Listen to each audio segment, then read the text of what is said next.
bend round a little bit, start the curve, and then just bend.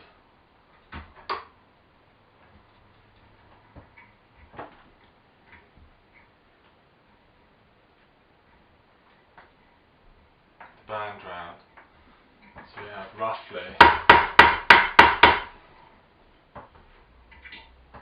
boundary one.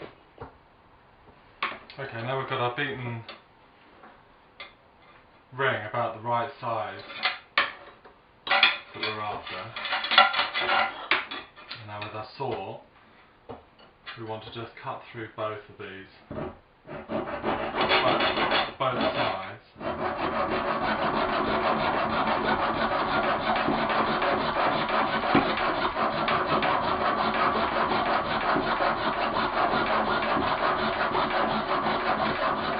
Try not to cut your finger too much. I like to do. So on the last cut, go through and cut my finger. Okay, so here we go. Here's our basic ring. Now we want to bring these 2 points together. So if I use my parallel pliers, we can bring those together. So you can see we're sort of almost there, the joint's nearly there. Now this is where you would try your size to see where you are, and again we're above M there. But once we beat that round after it's been soldered, it will probably go to an M1/2 or an M, or just over an M. So I want to get these 2 sides to meet up nicely. So I've got my pliers here with that are flat one side and round the other. We can stick those in side without damaging it too badly. Any marks that we leave on the ring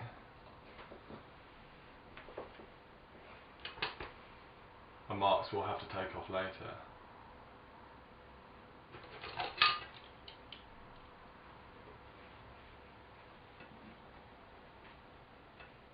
Okay, so we're not perfectly round with this at the moment, but that doesn't matter too much because we can beat that together later. So now with a file, we want to expose the new metal so that our flux and then solder will flow into the gap nicely. So I'm going to go around the whole ring, join, make sure there's nice fresh silver to take my flux.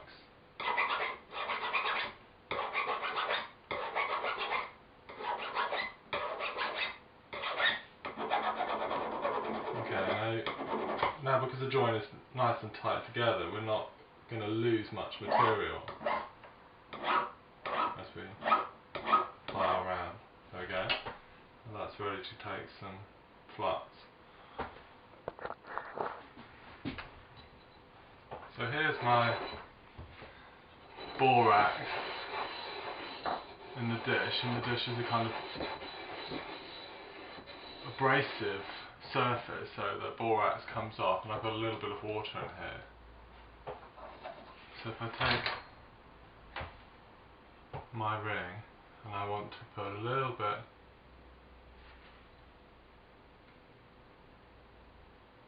round the join,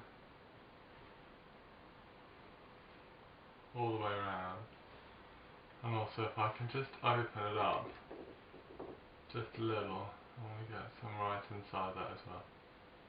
Okay, so I'm happy now that that's got enough flux on it. That'll help the flow. Okay, so I'm choosing my hard solder. So this has got the highest melting point. So this is the first solder I want to use so that my ring doesn't open up later and fall apart. Okay, so I've filed the surface of this. So I'm down to fresh metal, and I want to cut a piece off. that I think will be the right size for my ring. So I don't need too much because our join's quite good. I'll just cut a small piece off, you can see it just there. Make sure that that is covered with flux. If I take my tweezers, I can then take that tiny piece of solder and put it on my ring. Right, so we've got my solder, and I'm going to put that solder right on the join. So there's our split here in front with the flux on and the solder over the join. I'll take the blowtorch and light it. Okay. So I'm gently heating up the back of the ring, furthest away from the join, to get a nice even temperature through the whole ring.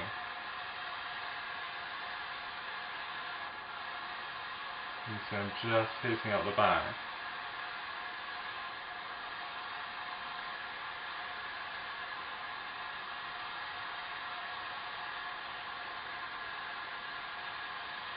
Okay, so we've got quite a bit of heat now through most of the ring, and I'm just bringing the torch forwards now over the join. Just gently bring the temperature of the ring up to the temperature of the flux, evenly both sides. You can just start to see it melting there and then flow. I want a really good join, so I'm just letting the solder really flow in. That looks about good. So I can take my ring now and just drop it into the pickle, and that will take the metal to a nice silver colour. So I can leave that in there now and get on with the next part of the ring. Okay, so we take having a look at our stone now. We want to build a ring that sits under the stone, so when our 4 claws come up on the ring, there's a band of silver that runs underneath the stone and keeps the 4 claws from splaying apart, so it holds that together and gives us a short distance for the claw to sit down on the stone. So we want to make, using this 1mm wire, we're making a ring that runs underneath the stone. Okay, so we want to just roughly look at the stone and get its size, and using these round, actually there's a good opportunity to clean up this metal. We're going to be soldering it to it later, so I'm using some just wet and dry, not too coarse, just to clean up the metal, because it's obviously been sitting around for a while and needs to be nice fresh clean metal. And then, like the first ring we made, we want to make a ring that its outside diameter is the same as our topaz. So if we lay that on top, with the same outside diameter, that's pretty good. Just go a touch larger, and then using our saw, carefully go through it. So we want to check now that that is good. Yeah, that looks pretty good to me. Okay, so now again I'm using the hard solder, and I put a small piece on the join there of the support ring. I'm gonna again heat up the back of the loop and then just bring the heat forwards till the solder flows. That's that. We take the lid off the pickle. You can see the two rings in here are now gone silvery white, and all the flux has been kind of eaten away from that, so it won't ruin my tools. I'll take that, and then just got some fresh water, plain water here, to rinse off the pickle. I'm going to take both of those, do the same. So now we've got our two components so far for the ring. We'll do the next stage now.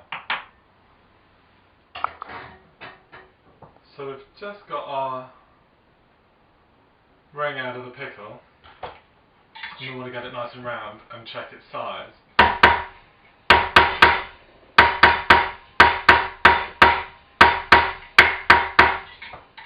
So I'm just flipping it over.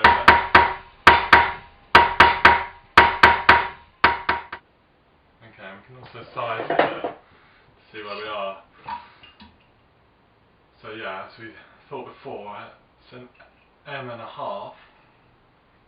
Now this is the point that we want to get the size completely correct. So if I wanted an M, I would cut a chunk out and resolder it. If I wanted slightly larger, then I would just keep beating it on the mandrel until it would get larger, or I would use a ring sizer just to bring it up in size. But now is the time to do that, to get that absolutely perfect. Also remember when...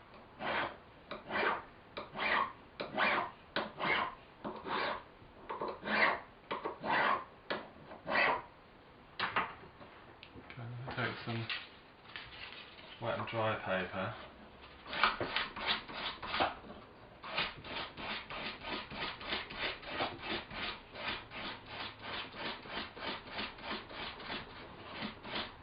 And then just work my way around the ring until it's completely clean. So I'll just work all the way around until the whole ring, inside and out, is beautifully clean and tidy.